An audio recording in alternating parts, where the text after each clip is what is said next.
Hello, dreamers, and welcome back to the Wingless Dreamer podcast, where words breathe, art questions itself, and creativity meets the messy reality of being human. At Wingless Dreamer, we believe creativity doesn't come from perfection, it comes from honesty. This podcast is a space for artists, writers, and thinkers to speak about what creation really looks like behind the scenes. So today, we are joined by Dylan Knight, former medical professional turned writer, and a voice many of you may already know from journals like Able News, Turentia, Neon Origami, South Platte River Review, and Wingless Dreamer itself. Dylan is the author of fiction and essays that quietly confront identity, routine, and the emotional undercurrents of everyday life. He lives in San Diego with his partner and stepchild and is currently workshopping his latest novel. More than anything, Dylan is someone who understands what it means to keep creating while navigating anxiety, growth, and the pressure to evolve as an artist. So Dylan, welcome to the Wingless Dreamer podcast. How are you feeling today? Thank you very much. This is an honor, and I'm excited to be here. I feel very welcome and happy to get started. That's wonderful. So, Dylan, before we jump into intensive discussion about how we, as an artist, we navigate through our anxiety and evolve all together into this creative expression, or may I humbly ask you, can you kindly tell our dear listeners a little bit about your love towards literature? It is the air I breathe. And it took me a long time to get here. And I am thankful beyond measure that I have finally figured out my calling and passion in life. I wake up each day and I go straight to the page. It's a calling, and I can't get enough of it. And I want to share it with the world, and I want to meet new artists, and I want us to all come together and work towards a singular purpose of promoting art and love and happiness. That's beautifully said, Dylan, and I get it when you say like together. Art has such a power, and so when you meet like-minded people, beautiful expressions brew out of thin air, and it all together creates such a positive and optimistic environment. So it is definitely a must. May I humbly ask, how much anxiety has impacted overall your artistic journey? That's an excellent question. I definitely tend to be a reclusive sort, and I'd always kind of fallen into that trope of the hermetic writer who just isolates themselves into a room, writes their thoughts, doesn't exist with other people, uses this tool, this gift that I've been given to just express myself, because I do feel very uncomfortable being around other people. More often than not, I find something that moves me, and it inspires me, and then I come away from that with something I would have never had I just stayed in a room, just writing my own inner dialogue over and over, being willing to put myself in uncomfortable situations to grow, both as a person and an artist. I do have social anxiety as well, and trust me when I say it, it's so hard firstly to make your beloved ones understand what exactly it is. Even if I have to break the barrier, already we are isolated. We don't want to expose ourselves too much. We are not seeking validation. We are not seeking sympathy. We just want to be at peace. We cannot stop these thoughts. And these thoughts are so overwhelming that by the end of the day, you are just so fatigued. You are just drained out of energy and tired and exhausted because it's non-stoppable, recurring thoughts, And once again, I felt extremely overwhelmed to make this feeling to be understood by my parents or by my sister. And it just hurts because then you feel more lonely, nobody understands me. And again, we are already fighting all alone in this solitude. And then guilt too, right? Guilt too. That guilt overwhelms me. So what you're saying, I I tried with my partner. I'm just like, hey, this is too much. Like, I need a break. But then I'm just like, they need me to be there. And but I know that it's harmful for me to stay too long in these uncomfortable situations. So, yeah. I think anxiety, knowingly or unknowingly, make us create this invisible loop. Like, we don't want to shout, we don't want to get anger, we don't want to say mean things, or we don't even want to hurt anybody. But it's just that for me, the noises, it just makes me so overwhelmed. Like, I'm already dealing with that in my mind, and all the negative thoughts that I have towards my art, my career, my life in general. There's a lot going in that little mind. And then your partner, when they don't understand, then it all just come out, like a rainbow vomit, which is not colorful. I think that is the difficult part. And then you feel instantly guilty about it. The mindset that I've tried to adopt, just recently, my partner was nominated for an award in her field. And it was to attend a large event, and hundreds of people in a room, loud noises, music, speakers coming at you from all angles. It's draining, it's exhausting, just like you said. But I knew I needed to show up for her. Like, I'm going to be there for her. I'm not going to complain, and I'm going to be by her side and support her as she supported me. And so the mindset I got is that I'm doing this for her.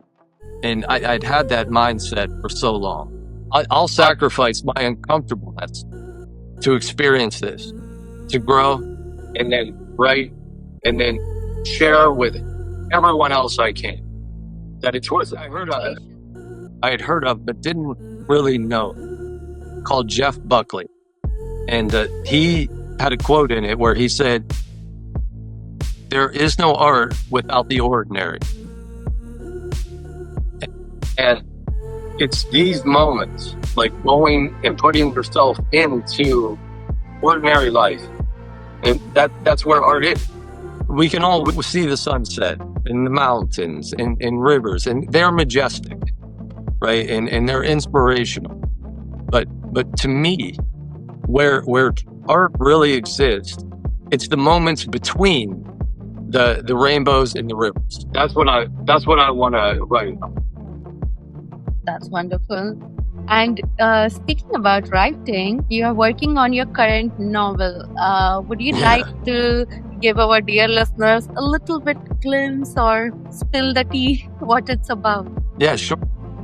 It's called The Other Guest, and it's years in the making.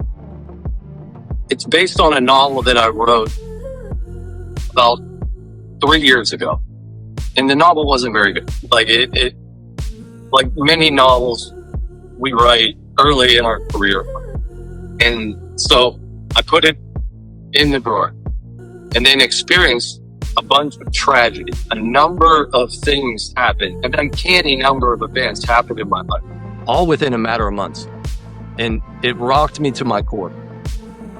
I'm here. I'm going to be open with you. My stepfather passed away. My sister passed away. Her father passed away. And my grandmother passed away.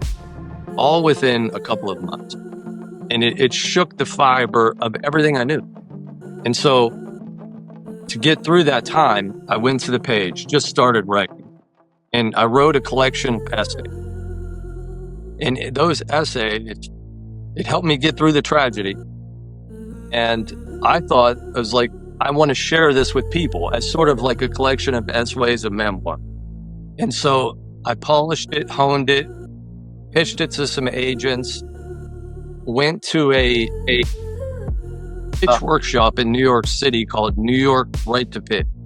And there I met an agent and some other authors, and they kind of talked me out of it. And they're like, memoir now is never going to sell unless your name is a Kardashian and a celebrity.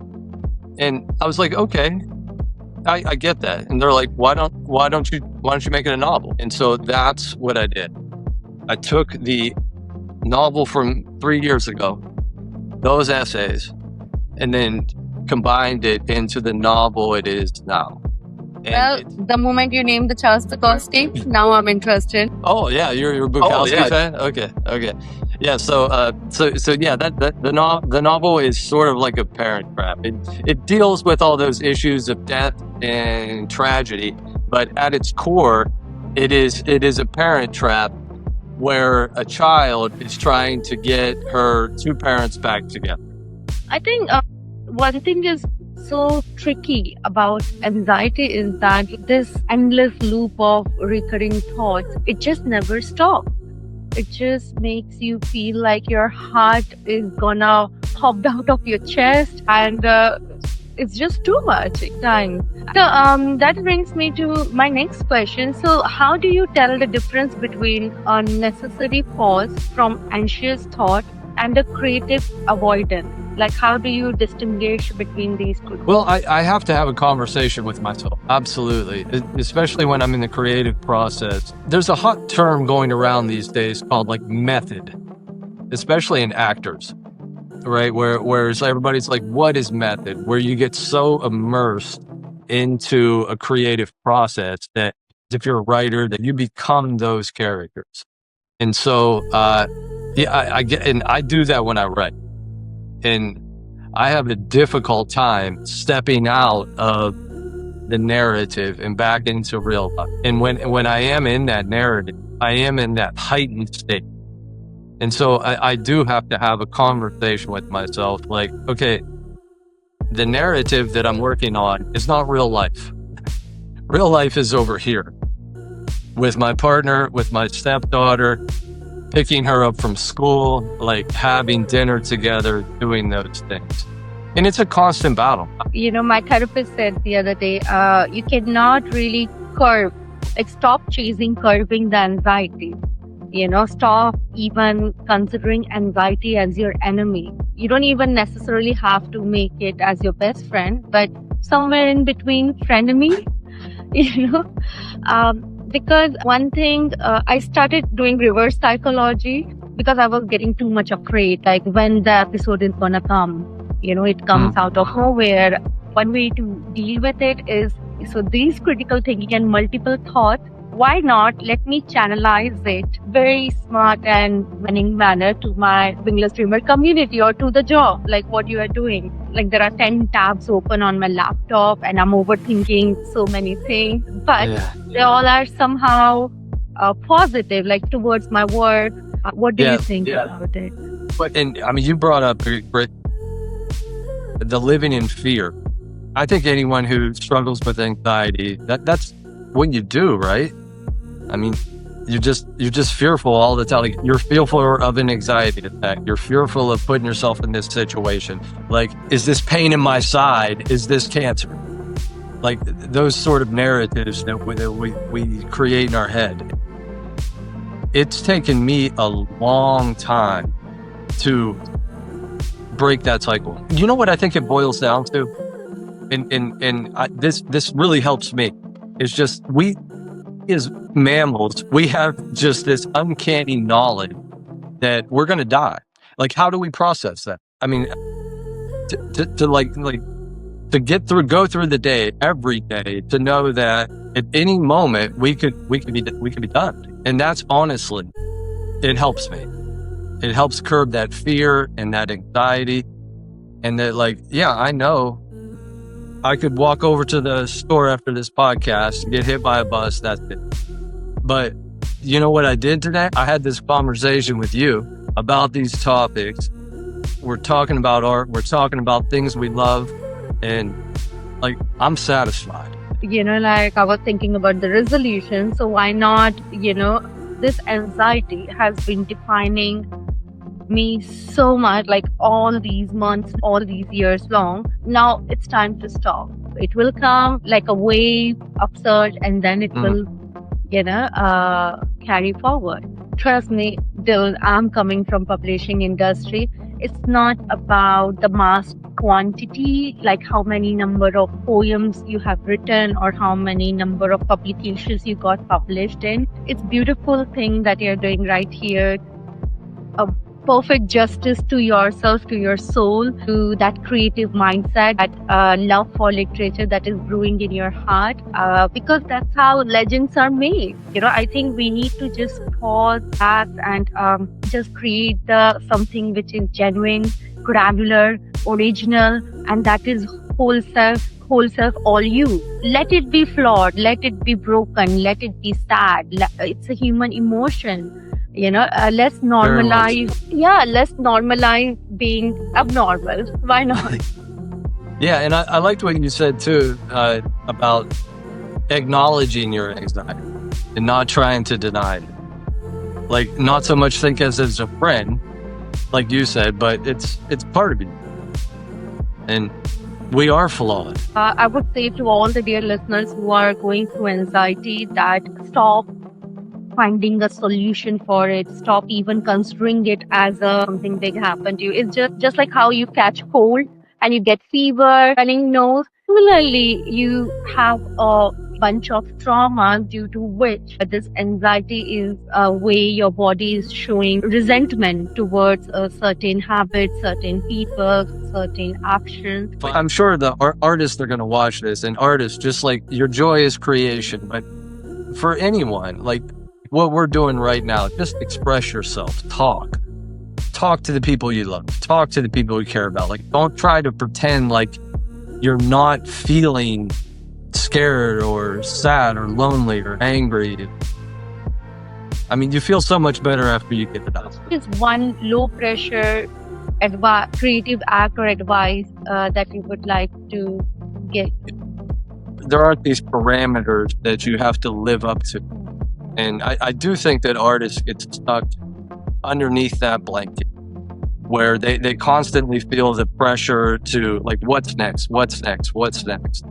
And just appreciate where you are, what you're doing, and yeah, take a walk. Take Take a picture.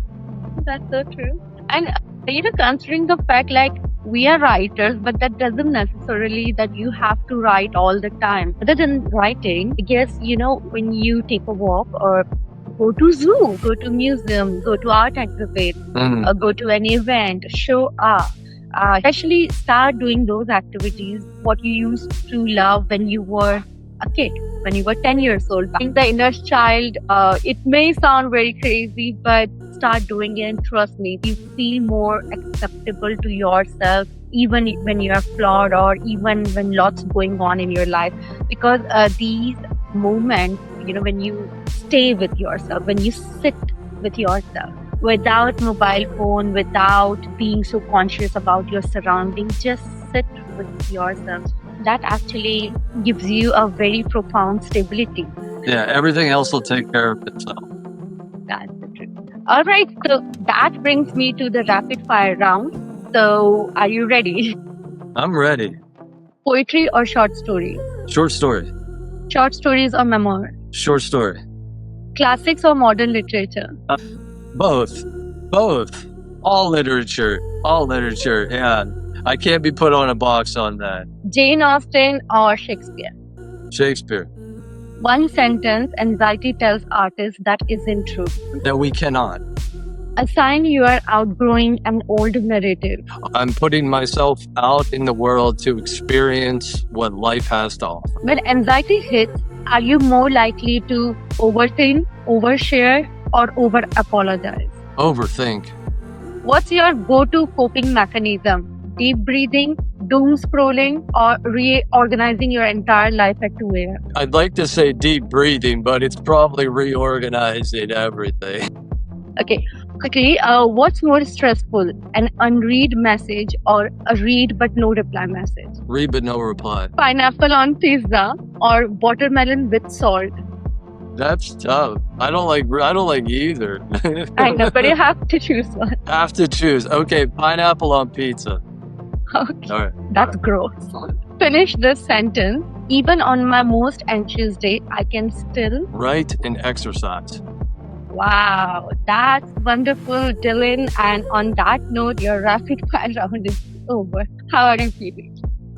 I'm feeling great. Yeah. One thing I will say, like, I really enjoyed this. And I know that we live in different parts of the world, and I love technology, but I wish we would have been in the same room. That brings us to the conclusion of this wonderful podcast. Before we say goodbye, one message, Dylan, that you would like to share with our dear listeners who are going through a rough patch and anxiety is overtaking their artistic journey. Well, make friends and love yourself, and that no matter what happens in your life, this too shall pass. And if you do the right thing, good things will happen. Thank you, Dylan, for sharing your honesty, your journey, and your creative courage with us. Well, it was my pleasure. It was my pleasure, and it was an honor to be on here with you. I love what you do, and I look forward to collaborating and contributing more in the future. So today's conversation reminds us that anxiety isn't always a barrier. It's often a signal that something old no longer fits. As artists, outgrowing narratives can feel uncomfortable, even frightening, but it's also a proof that we are evolving. You don't need to create constantly to be an artist. You don't need to explain your art to be valid.